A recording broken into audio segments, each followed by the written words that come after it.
Hi, I'm Phil and I'm on a grey gap year, and this is my guide to getting the cheapest and possibly the safest parking at London Heathrow Airport. Although the prices for parking at Heathrow have come down a bit, they are still expensive in my view.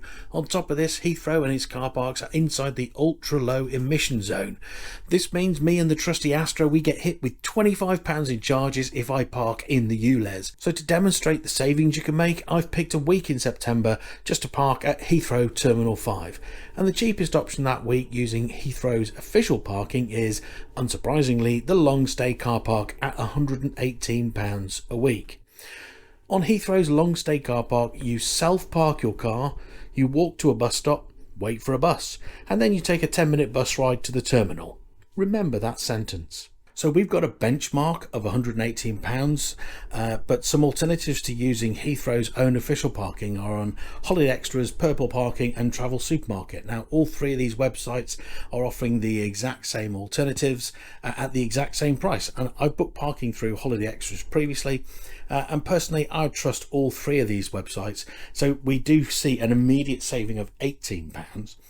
But before I show you how you can save 50% on that Holiday Extras price, I want to show you a website that I came across which on first glance looks convincing, but my radar went up and in the end it didn't pass my sniff test, and it's called comparetheairportmarking.com.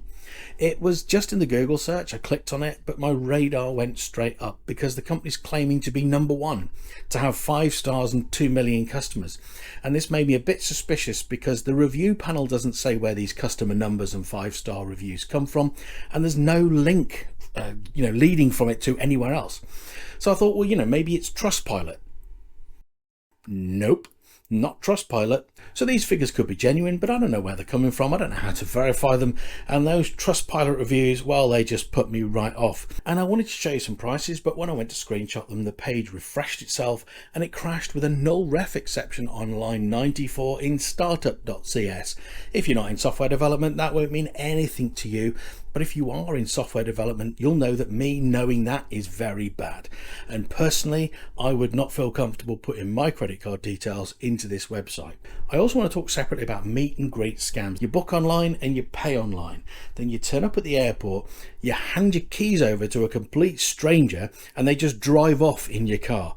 But every summer the news is just full of rogue operators parking cars in muddy fields or illegally parking them on neighbouring streets. So you need to be aware of these scams when you're trying to save a few quid on your holiday parking. But I want to assure you that the service that I use is one that I've used many times over a number of years. I've never been scammed, and it's called Just Park. I think the best way to describe this service is it's like Airbnb but for parking spaces. If you have a driveway that you don't use, you can rent it out for someone else to park on it. I've used it to park in London, Oxford, Manchester and others for parking near hospitals I've been working at. I've used it for parking at sporting events like Twickenham, Edgbaston, Old Trafford, Wembley and so on. It's a great service, but for full disclosure, I have had one small issue where a parking space was double booked and it was for cricket in Manchester. I was refunded and it was a one-off. So for the last year and a bit, I've also been using it for parking at Heathrow Airport. Now recently Just Park have tried to make airport parking a bit easier. They've added this airport tab, but in my opinion, this isn't the best way to get parking for Heathrow Terminal 5. So this is my secret tip. I searched for Colnbrook, which is just outside the ULEZ charging zone. And then I looked for parking spaces that are along the 703 FLIGHTLINE route. And you can see that there are a number of spaces here for £50 for the week. Now you can look at these spaces, you can see if other users have reviewed them, you can get a look at the driveway, does it have CCTV, and if you feel happy leaving your car there. And Just Park offer an additional insurance policy, but I drive an old Astra so I haven't really looked into it. So I've parked just up the hill and I've come down here now waiting for the 703 Flightline bus. This starts in Slough. So you could just book your parking anywhere you like along here. You can get an Uber, they're about £15 to £20 depending on the time of day and that kind of stuff. But the bus is just £1. So not only do you get cheap parking, you get a cheap transfer into the airport as well. I just can't recommend this enough. It's probably the cheapest. Probably some of the safest because you're parking in front of someone's house. It's very easy to do. Unless you're very, very precious about your car, I think it's something you should really consider. So with Just Park, I book a space on the 703 FLIGHTLINE route around Colnbrook, and then I self-park my car. I walk to the bus stop, I wait for a bus, then I take a 10 to 15 minute bus ride to the terminal. Does that sound familiar? And my parking charge is usually half that of the holiday extras and an even bigger saving compared to the Heathrow official parking cost. The bus costs just £1.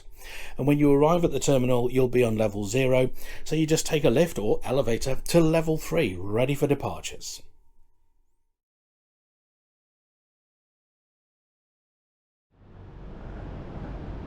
And that's my quick guide to the cheapest parking at Heathrow Airport. If you've enjoyed the video, please do give me a like and subscribe for future hints and tips like this one. So thanks for watching and joining me on my grey gap year.